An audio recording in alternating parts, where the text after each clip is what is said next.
Video की शुरुआत एक छोटे से किस्से से करते हैं। 1957 की बात है। यूपी के बलरामपुर संसदीय सीट से तब अटल जी पहली बार सांसद बने थे। भाजपा नेता जगदीश प्रसाद माथुर के साथ अटल जी चांदनी चौक में रहा करते थे। चांदनी चौक से संसद तक दोनों नेता पैदल ही जाते थे। 6 महीने के बाद एक दिन अचानक अटल जी ने माथुर जी से कहा कि चलो आज रिक्शा ले लेते हैं। माथुर जी को इस बात का आश्चर्य हुआ, लेकिन थोड़ी देर बाद उनका आश्चर्य खत्म हो गया। उन्हें याद आया कि एक दिन पहले ही बतौर सांसद 6 महीने की सैलरी अटल जी को एक साथ मिली थी। अब 6 महीने की सैलरी मिली थी तो रिक्शा लेकर संसद तो जा ही सकते थे। अटल जी जैसे कई नेताओं और कार्यकर्ताओं ने इसी तरह भाजपा की नींव डाली है, भाजपा को खड़ा किया है। सैल्यूट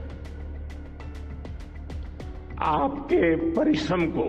शायद यही कारण है कि पिछले 10 साल से लगातार केंद्र की सत्ता में होने के बाद भी, लगभग 21 राज्यों में एनडीए की सरकार होने के बाद भी भाजपा के अंदर, एनडीए के अंदर राजनीतिक उठापटक दिखाई नहीं देती। आंतरिक सिर्फ फुट्टावल या फिर रार दिखाई नहीं देती। दूसरी तरफ कांग्रेस को देख लीजिए, हर स्तर पर पद पाने की होड़ मची है, लड़ाई छिड़ी है, पार्टी के अंदर युद्ध सा होता दिखाई दे रहा है। हर कांग्रेसी नेता दूसरे की टांग पकड़कर पीछे खींचने में लगा दिखाई देता है। ये भी ठीक है। उदाहरण के लिए आप जयराम रमेश, पवन खेड़ा और सुप्रिया श्रीनित को ही देख लीजिए। कहने को तो तीनों अलग अलग भूमिका में कांग्रेस का संचार विभाग संभाल रहे हैं, लेकिन तीनों एक दूसरे को पीछे खींचने का मौका नहीं छोड़ते। अब अटकलें हैं कि जयराम रमेश पर गाज गिर सकती है। बताया जा रहा है कि रमेश को पार्टी के संचार विभाग से हटाया जा सकता है। इसके पीछे के कारण है कि दिल्ली, महाराष्ट्र और हरियाणा के विधानसभा चुनावों में कांग्रेस पार्टी नैरेटिव नहीं बना पाई।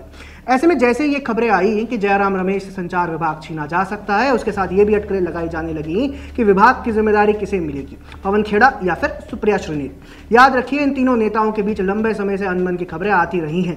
इसके साथ ही खेड़ा और श्रीनेत ने गांधी परिवार की तपस्या में कोई कमी नहीं छोड़ी है। खैर, जयराम रमेश से आगे बढ़े तो हमें शशि थरूर दिखाई देते हैं। 3 साल बाद शशि थरूर से राहुल गांधी मिले, लेकिन उन्होंने थरूर को कोई आश्वासन नहीं दिया। कांग्रेस पार्टी थरूर को लगातार किनारे कर रही है। हमने आपको पहले ही बताया था कि इसके पीछे का कारण यही हो सकता है कि थरूर सोनिया के ना चाहने के बाद भी कांग्रेस अध्यक्ष पद का चुनाव लड़े थे, इसलिए सोनिया गांधी थरूर की राजनीति को खत्म करने पर तुली हुई हैं। मजे की बात तो यह है कि थरूर भी कम पड़ते दिखाई नहीं दे रहे हैं। राहुल गांधी से मीटिंग के बाद थरूर ने ब्रिटेन के कवि थॉमस ग्रे का एक कथन शेयर किया। उसमें लिखा है, जहां अज्ञानता आनंद है वहां बुद्धिमान होना मूर्खता है। अब सवाल यह है कि थरूर किसे अज्ञान या फिर मूर्ख बता रहे हैं? क्या वे राहुल गांधी के लिए ऐसा कह रहे हैं? क्या वे कहना चाहते हैं कि राहुल गांधी अज्ञानी है और वे बुद्धिमान हैं और उनका ज्ञानी होना कांग्रेस पार्टी में मूर्खता साबित हो रहा है? क्या थरूर राहुल गांधी के इनर सर्कल को मूर्खों का समूह बता रहे हैं या फिर वे पूरे कांग्रेस हाईकमान को अज्ञानी बता रहे हैं? देखिए, ये सवाल बहुत महत्वपूर्ण है। राहुल गांधी ने 3 साल बाद थरूर से मुलाकात की। थरूर ने खुलकर यह बात कही कि उन्हें पार्टी में किनारे किया जा रहा है। इसके बाद राहुल गांधी ने उन्हें कोई आश्वासन नहीं दिया, तब थरूर ने यह ट्वीट किया। इसलिए ये अटकलें लगाई जा रही हैं कि थरूर ने इस कथन के जरिए सीधे सीधे राहुल गांधी और उनके इनर सर्कल को अज्ञानी बताया है। अब थोड़ा सा और आगे बढ़ते हैं। जयराम रमेश के पैर पवन खेड़ा और सुप्रिया श्रीनित खींचने में लगे हुए हैं। शशि थरूर को सोनिया गांधी किनारे लगाने में लगी हुई हैं। थरूर राहुल गांधी और उनके इनर सर्कल को अज्ञानी बता रहे हैं। इसके साथ ही एक लड़ाई प्रियंका गांधी को लेकर भी छिड़ी हुई है। दरअसल अटकलें लगाई जा रही हैं कि कांग्रेस एक इलेक्शन मैनेजमेंट सिस्टम यानी चुनाव प्रबंधन तंत्र बनाने पर विचार कर रही है। इसका मुखिया प्रियंका गांधी को बनाने की चर्चा हो रही है। चर्चा के बीच ही कई तरह के सवाल खड़े हो रहे हैं। सवाल उठ रहे हैं कि क्या प्रियंका गांधी को इसका मुखिया बनने दिया जाएगा या नहीं? क्या प्रियंका गांधी को इतने अधिकार दिए जाएंगे कि वह खुद से पार्टी में कोई डिसीजंस कर सके? याद रखिए, सोनिया गांधी की शुरुआत से सिर्फ यही चाहत रही है कि राहुल गांधी ही कांग्रेस के नेता बने। कुछ राजनीतिक विश्लेषकों का तो ये भी कहना है कि सोनिया गांधी ने एक कसम खा ली है कि वे राहुल गांधी को पीएम बनाकर ही मानेंगी।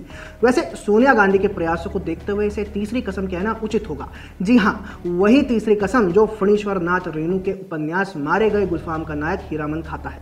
प्रियंका गांधी को शायद इसीलिए उन्होंने लंबे समय तक राजनीति में नहीं आने दिया। पिछले कुछ वर्ष में प्रियंका गांधी राजनीति में तो सक्रिय हो गई, वायनाड से सांसद भी बन गई, लेकिन पार्टी में अभी भी उनकी भूमिका सीमित ही है। इतनी सीमित कि पिछले कुछ वर्षों में वे बस अपने निजी ऑफिस को ही व्यवस्थित कर पाई हैं। वर्षों से कांग्रेस कवर करने वाले पत्रकार ऐसा ही बताते हैं। ऐसे में देखना होगा कि क्या पार्टी के अंदर इलेक्शन मैनेजमेंट सिस्टम बनेगा या नहीं, और अगर बनेगा तो क्या सोनिया गांधी उसकी कमान प्रियंका गांधी को लेने देंगी? नाम नहीं बताने की शर्त पर कांग्रेस नेता कहते हैं कि सोनिया गांधी ऐसा कभी नहीं होने देंगी। वे प्रत्यक्ष या फिर अप्रत्यक्ष तौर पर इलेक्शन मैनेजमेंट सिस्टम की बागडोर राहुल गांधी के हाथों में रखेंगी। खैर, जब ऐसा होगा तब सच्चाई सामने आ जाएगी, लेकिन एक बात स्पष्ट है, जो पार्टी सत्ता को अपना जन्मसिद्ध अधिकार समझती थी और जिस पार्टी को सोने का चम्मच मुंह में लेकर पैदा होने वाले नेता अपनी निजी संपत्ति समझते हो, उस पार्टी के विपक्ष में रहने के के दौरान अगर सिर्फ टवल मची है और ऐसा हो रहा है तो उसमें आश्चर्य की कोई बात नहीं है। अब जरा केसी वेणुगोपाल की बात भी कर लेते हैं। आपके मन में भी ये सवाल तो जरूर उठा होगा कि वेणुगोपाल लगभग 5 साल से कांग्रेस के संगठन महासचिव हैं और संगठन पूरी तरह से चरमराया हुआ है। इसके बाद भी वेणुगोपाल पर कोई कार्रवाई क्यों नहीं होती, उन्हें क्यों नहीं हटाया जाता। सोशल मीडिया पर लोग तमाम अटकलें लगाते हैं कि वेणुगोपाल ने गांधी परिवार को कोई सीक्रेट दबा रखा है और कई बातें, इनमें कुछ सच्चाई है या नहीं ये तो हम नहीं कह सकते, लेकिन इतना तय है कि वेणुगोपाल सोनिया गांधी के करीबी हैं। बताया जाता है कि सोनिया गांधी की कृपा से ही वे पिछले लगभग 5 साल से संगठन महासचिव बने हुए हैं।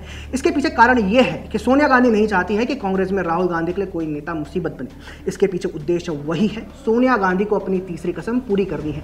ऐसे में अहमद पटेल के बाद वेणुगोपाल ही ऐसे नेता हैं जिन्हें सोनिया गांधी का विश्वास पात्र माना जाता है। इसीलिए उन्हें संगठन में रखा गया है, जिससे कि राहुल गांधी के लिए संगठन में सब स्मूथ बना रहे और राहुल की इच्छा के अनुसार सब चलता रहे।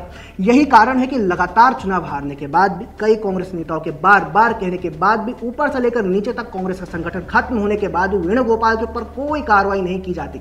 खैर, हम आगे बढ़ते हैं। अब एक बड़ा सवाल और उठता है। सवाल है कि थरूर पार्टी से लड़ रहे हैं, पार्टी थरूर से लड़ रही है। जयराम रमेश को पवन खेड़ा और सुप्रिया श्रीनेत पीछे खींच रहे हैं। जयराम रमेश उन दोनों को बाहर करना चाहते हैं। प्रियंका गांधी भी अपने हाथ पैर बांटती दिखाई दे रही हैं। इतना सब कुछ हो रहा है, लेकिन इसके लिए जिम्मेदार कौन है? शायद इस सब के लिए सोनिया गांधी की वो तीसरी कसम जिम्मेदार है, जिसे पूरा करने के लिए उन्होंने पार्टी के ऊपर जबरदस्ती थरूर दिने अज्ञानी बताते उन राहुल गांधी को थोप रखा है। अगर आज राहुल गांधी को हटा दिया जाए तो क्या पार्टी के अंदर चीजें व्यवस्थित नहीं होंगी? हो सकता है कि कुछ समय लगे, लेकिन व्यवस्थित हो जाए। जब आप जबरदस्ती एक अयोग्य व्यक्ति को राजा बनाने पर लगे रहते हैं तो नगरी तो चौपट होनी ही है। यहाँ पर तो पार्टी की बात हो रही है। एक बात और समझिए, कांग्रेस पार्टी में लंबे समय से ऐसी सिर्फ टवल चल रही है। कभी गुलाम नबी आजाद होते हैं, कभी कपिल सिब्बल होते हैं, कभी सिंधिया होते हैं, कभी कोई और नेता होता है। कोई नेता पार्टी छोड़कर दूसरे दल में चले जाता है, कुछ अपना दल बना लेते हैं, कुछ संन्यास ले लेते हैं, तो कुछ निष्क्रिय हो जाते हैं। लेकिन कांग्रेस पार्टी नहीं बदलती। यही वो बात है जो मैं आपको समझाना चाहता हूँ। वीडियो की शुरुआत में हमने आपको एक कहानी सुनाई थी कि कैसे अटल जी पैदल संसद जाते थे। आपने ऐसे और कई किस्से सुने होंगे कि कैसे श्यामा प्रसाद मुखर्जी, अटल जी, आडवाणी जी ने भाजपा, जो कि तब जनसंघ था, उसे खड़ा किया। ऐसे में उस दल के नेता पार्टी का, जन सेवा का, देश की सेवा का महत्व समझते हैं।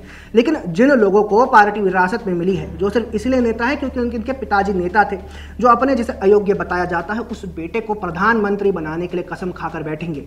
वे देश सेवा और समाज सेवा क्या समझेंगे? उनके बीच में ऐसी सिर्फ टवल होनी तय है। कांग्रेस पार्टी में मचे घमासान को लेकर आपको क्या कहना है? कमेंट सेक्शन में हमें जरूर बताएं। अगर आपको हमारा कंटेंट पसंद आता है तो हमारा चैनल फॉलो भी कर लें। जय हिंद।